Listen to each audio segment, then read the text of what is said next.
분명한 것은 이 말씀의 홍수 속에서 막 말씀을 듣는 그것이 우리 삶을 바꾸는 것은 아니라고 하는 거죠.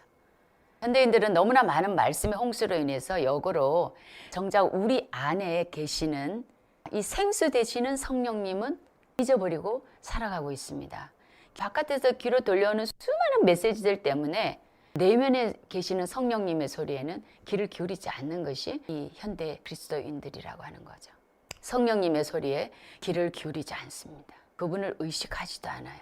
그리고 우리 안에 계시는 성령님을 의지하지도 않습니다. 이것이 오늘날 비극이에요.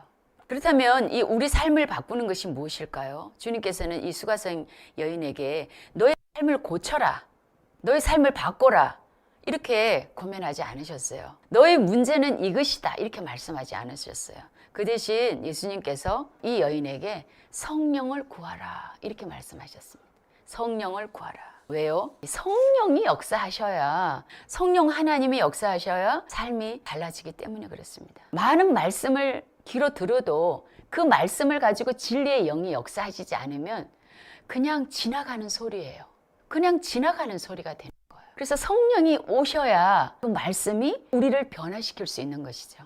우리가 말씀을 들을 때마다 진리의 영이 역사하셔야 우리 삶이 변화되는 줄로 믿습니다. 남들이 활동하지 않는 이 뜨거운 정오 시간에 물을 길러 와야 했던 이 여인의 삶은요, 한없이 목마른 삶이었습니다. 읽지는 않았지만은 이 18절에 보면 이 여성은 무슨 사정인지는 모르지만은 이 남편이 5이나 있고 지금 살고 있는 남편도 합법적인 남편이 아니에요. 6번째에 같이 살고 있는 이 남성도 합법적인 남편이 아닌 것이죠. 당신의 여성의 사회활동이 어려운 시대입니다. 지금처럼 직장을 가지는 그런 사회가 아니었던 거죠. 때문에 여성은 한번 결혼하고 남편이 죽거나 이혼을 당할 경우에는 그 생계가 굉장히 곤란해지는 거죠. 어려운 상황을 맞이하게 돼요. 그러나 그렇다고 해서 당시 모든 여성들이 생계를 해결하기 위해서 남편을 택하지는 않았습니다.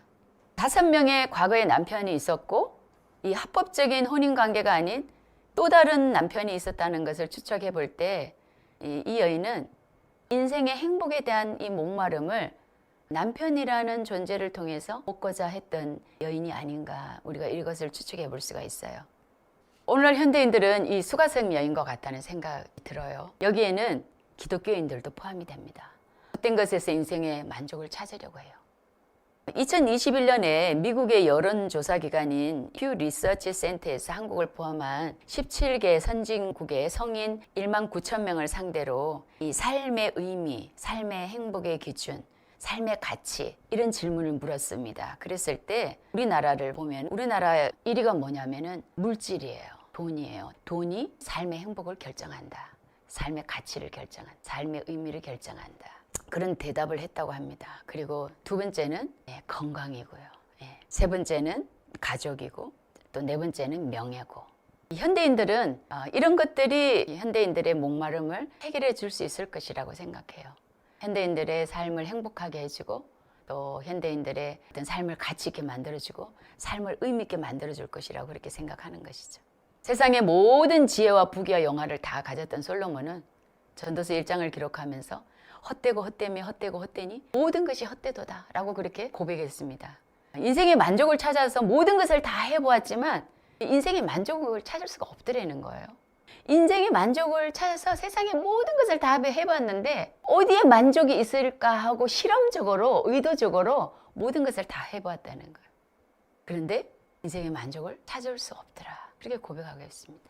지혜도 가져보고 육체의 쾌락도 찾아보고 집도 크게 지어보고 사업도 해보고 종들도 부려보고 양떼 소떼도 넘치게 가져보고 눈이 원하는 건 무엇이든지 다 해보았지만 만족이 없었다라고 그렇게 고백하고 있어요. 헛되고 무익하더라는 겁니다. 이 솔로몬에게 세상에서 눈에 보기 좋은 모든 것이 다 있었지만 솔로몬에게 무엇이 없었을까요? 그의 인생에 하나님이 없었어요. 하나님이 없었어요. 물론 솔로몬도 초기에 왕에 등극할 때는 하나님을 사랑하고 하나님을 의지하고 그랬던 왕이었죠. 그런데 시간이 지나면서 어떻게 됐습니까? 하나님이 없는 존재가 되어버렸어요. 하나님이 없는 삶은 그렇게 다 살아보고 하나님이 없는 삶은 참으로 허무하고 무익하더라. 이것이 전도서 아니겠습니까? 그런데 이 여인을 보면요, 남편을 통해서 목마름을 해결받은 것이 아니라 남편을 통해서 목마름을 해결하고자 하면 할수록 점점 더 목마른 인생이 된 거죠. 야곱이 준 이 우물의 물은 마셔봐야 계속 목마르다고 그렇게 말씀하십니다. 이 말씀의 의미는 지금까지 살아온 이 여인의 인생이 헛된 것을 살아왔다는 것을 말해요. 이 여인은 자신의 목마름을 해결하기 위해서 남편을 바꿔가면서 살았지만 결국 이 여인이 살아온 인생은 자신을 더 목마르게 하는 그러한 인생이었다라고 하는 것이죠. 여러분, 우리는 혹시 이 수가성 여인처럼 영원하지 않은 것에서 영원한 것을 찾고 있지는 않습니까? 육체의 갈증을 위해서는 우물의 물을 마셔야 돼요. 그러나 세상의 물을 다 퍼서 마신다고 해도 사람이 영원히 목마르지 않을 수는 없습니다. 왜냐하면 이 세상에 속한 것으로는 영적인 갈증을 해소할 수 없기 때문에 그래요. 이 세상에 속한 것으로는 영적인 갈증을 해소할 수가 없습니다. 이 갈증은 어디서 해소할 수 있을까요? 오직 생수 되시는, 샘의 원천 되시는 오직 예수 그리스도 안에서만 해소할 수 있는 거예요. 인생의 목마름으로 가득한 이 여인에게 예수님께서는 내가 주는 물은 영원히 목마르지 않다 이렇게 말씀합니다. 내가 주는 물이 무엇입니까? 성령님이세요. 성령님. 여러분, 우리에게 무엇이 인생의 만족을 줄 수 있겠습니까? 주님의 말씀에서처럼 영원히 솟아나는 샘물이신 성령님이 우리 안에 충만할 때 우리 인생의 만족이 있는 줄로 믿습니다.